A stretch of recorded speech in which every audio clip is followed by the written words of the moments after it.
আমি প্রবাসী রিপন বড়ুয়া, পিতা বিমল বড়ুয়া। আমার জন্মস্থান কলাজন ইউনিয়ন আদর্শর বড়ুয়াপাড়া গ্রামে। লোহাগাড়ার কলাউজান ইউনিয়নের আদর্চর বড়ুয়াপাড়ার প্রবাসী রিপন বড়ুয়ারে মিথ্যা মামলা এবং প্রাণনাশের ও হুমকির প্রতিবাদে সংবাদ সম্মেলন করছি রিপন বড়ুয়া ও তার ভুক্তভোগী পরিবারে। বাড়ি নির্মাণ করার সময় তিনি সুকৌশলে প্রায় 3 লাখ টাকা আত্মসাৎ করে। পারিবারিক সম্পর্কের কারণে তাহার বিরুদ্ধে আমি ও আমার পরিবার লোকজন কোনোদিন কারোর কাছে মুখ খুলিনি। আমি বিদেশ থেকে আসার পর থেকে মিবল বড়ুয়া, তার স্ত্রী সুমি বড়ুয়া, জুন 10 তারিখ সকালে বড়ুয়াপাড়া স্টেশনে নেছি এই সংবাদ সম্মেলন অনুষ্ঠিত হয়। তাদের প্রয়োজনে আমার নিকট থেকে 10 লাখ টাকার দাঁত দিতে বলে এবং আমি বিবাহ যাবতীয় দায়িত্ব তাদের উপর দিতে বলে।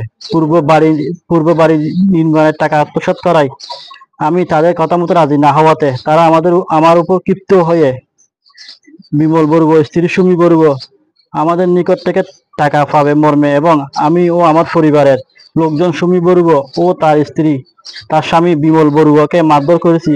টাকা ও স্বর্ণ ছিনিয়ে নিয়ে উল্লেখ করে আমার বিদেশ গমন রোধ করতে ও আমার মাতা পিতাকে হয়রানি করতে গত 29 মে তারিখে মাননীয় আদালতে একটি ষড়যন্ত্রমূলক মিথ্যা ও বানোয়াট মামলা দায়ের করে।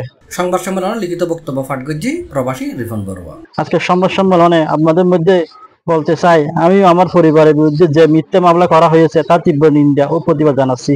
C+, চট্টগ্রাম।